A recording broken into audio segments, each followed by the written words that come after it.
Мен Түркістан облысы, Түлкібас ауданы, Керет ауылы, Ортабай Ағыбайұлы атындағы жалпы орта мектебінің 5-ші А сынып оқушысы Мұратқызы Жанерке. Оқу білім бұлағы. Мен кітапты көп оқығанды ұнатамын. Жақсы оқу үшін кітаптың көмегі мол. Кітапты оқу арқылы өнеге білім ала аламыз. Себебі кітап бізді терең ойлауға жетелейді. Біз ақын жазушыларымыздың әр кітабын оқыған сайын бойымызға жаңа құндылықтарды сіңіреміз. Мен Мұхтар Әуезовтың әңгімелерін оқығанды ұнатамын. Мұхтар Әуезов ол ғалым, жазушы, академигі, ғұлама, ғалым. Ол қазіргі Шығыс Қазақстан облысы Абай ауданында Бөрлі деген жерде туылған. Ол 1897 жылы қыркүйекте туылған. Оның руы Қожа. Мұхтар Әуезовтың оқыған азамат, жетім, үйлену, қорғансыздың күні, бүркітші деген әңгімелері бар. Мен соның ішіндегі бүркітші деген әңгімесін айтпақшымын. Мұхтар Әуезов бүркітші. Күздің жайлы кезінде екі аңшы жүреді. Біріншісі қарт адам, ол Бекбол. Екіншісі Жәнібек. Ол екеуі аң аулауға шығып келе жатқан кезде қастарынан адам жүгіріп өтеді. Сол кезде оның көрмей қалып артынан барып қараса, ол көне заводта істейтін бригада Оспанқұл екен. Ол Оспанқұлдан сұрайды: сен неғып ашуланып жүрсің дейді. Мен бір топ аттарымды жоғалтып алдым. Оны жайылып кетті ме, ұрлап кетті ме білмеймін. Әйтеуір іздеп жүрмін дейді. Онда біз оны сияғын тауып берек. Сен үйіне демалып жат дейді. Ол екеуі сапарға шығады. Келе жатып таулардан, көп жолдардан асады. Ол екеуі бүркітшілерін сынайды. Бірінші бүркітшісін тез ұшады. Жәнібектің бүркіті ол көзін аша салып, бұйрық берместен ұшып кетеді.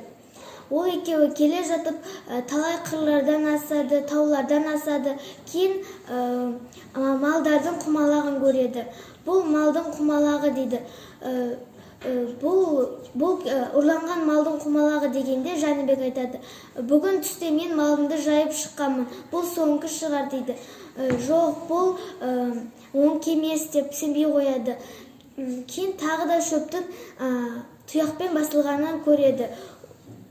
Ол міне саған дәлел, бұл тұяқпен басылған аттарды жүгіртіп алып кеткен дейді. Сол кезде Жәнібек оған сенеді. Ол екеуі келе жатып қара түн бойы жүреді. Содан кейін бүркіті әлі келмейді. Бір түтінді көреді. Сол кезде айтады Бекбол Жәнібекке: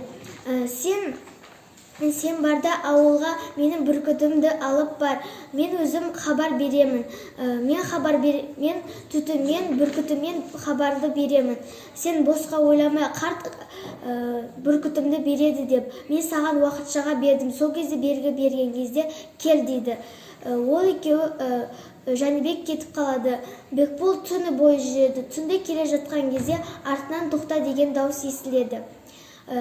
Бұл кім деп қараса, ол ұры бандит екен.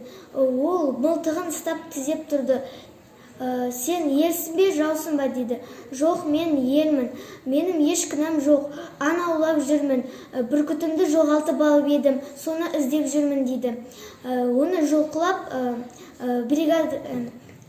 бандылар жиналған жерге апарады. Ол жерге Бәке деген дауыс естіледі. Ол Сәтбек баяғы оның жас кезінде қолында істеген. Ол талай ауылды шулатқан. Ол ұры еді. Оған Бекбол мүлдем сенген жоқ. Сен жағдайың қалай деп сұрайды. Жақсы деді. Сен не үшін жүрсің дейді. Бүркітімді жоғалтып алған едім дейді. Сол кезде екі дәу кетіп қалады да сөйлесіп қайттан келіп Бекболға жабылады. Содан кейін мойнына пышақ тереп тұрған кезде Сәтбек айтады: оған тиіспей ақ қойыңдар, оған бір өтініш айтайық дейді. содан кейін қандай өтініш деген кезде қазір біз шекарадан өткен кезде бұл бізге көмектеседі, ұсталсақ осы ұсталады деп айтады, жарайды деп келіседі. Сол кезде ол үндемей қалады. Неғып үндемей тұрсын, тілінді жұтып қалдың ба деген кезде үндемейді. Сен айтады, Бекбол айтады, сен мені құтқарсаң, үстімдегі дәуді арт дейді. Үскен ол көзбен белгі бергендей тұр деген белгі береді. Ол атып тұрады. Сонда Бекбол оның бастығы екенін біледі. Олар арам екенін біліп, онда шекарадан бірге өтейік. Ұсталсақ өзіміз ұсталамыз дейді. Жақсы нәрсе ойлайық дейді. Сол кезде біз жолға шықпай тұрып, бірінші мал сойып жеп алайық дейді. Олар жай түтіндетіп мал сояды. Жеп жатқан кезде оны бүркіт те жейді. Сол кезде түтінін сорпа ысытып ішейік, тез қайнасын деп көп ағаштарды үстіне қойып жүрген кезде түтін шығады. Содан кейін ең соңғы рет айтады, Бекбол Сәтбекке айтады, ең соңғы рет бүркітімді ұшырып жіберейін, бостандықта жүрсін дейді. Ол бүркітін алып ұшырып жібереді. Ішінен бұл тойып алды, енді не істеймін, бұл бармауы да мүмкін еді ғой деп ішінен ойлайды. Сол кезде олар көп ұзақ отырып сөйлесіп отырады.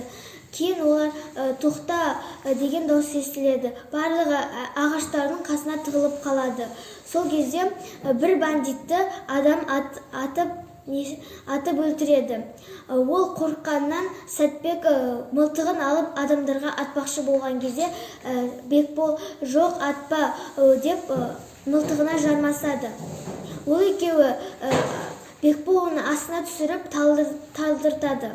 Сол кезде мен қалай талдырттым десем, оның артынан Ихтияндыр деген досы басынан ұрып талдыртыпты. Содан кейін олар Ихтияндыр бұл Сәтбек пе, ол үнемі ауылды шулатып жүретін еді ғой дейді. Я, осыны тұтқындардар дейді. Содан кейін Ихтияндыр Бекболға үлкен үй береді. Содан кейін Бекбол оны қонақжайлыққа шақырады. Үйіне шақырған кезде оған медал береді. Сен осы еңбегін бірінші рет емес, 19-шы рет қайталанып жатыр дейді. Бұл менің еңбегім емес, бұл Жәнібектің де еңбегі деп оған марапат береді. Содан кейін бүркіт оны сезгенін, адамның тұла бойын сезіп тұратынын білді. Мен Мұхтар Әуезов атамыздың барлық әңгімесін оқып шықтым. Мен достарымды, балаларды Мұхтар Әуезов әңгімелерін оқуға, кітап оқуға шақырамын.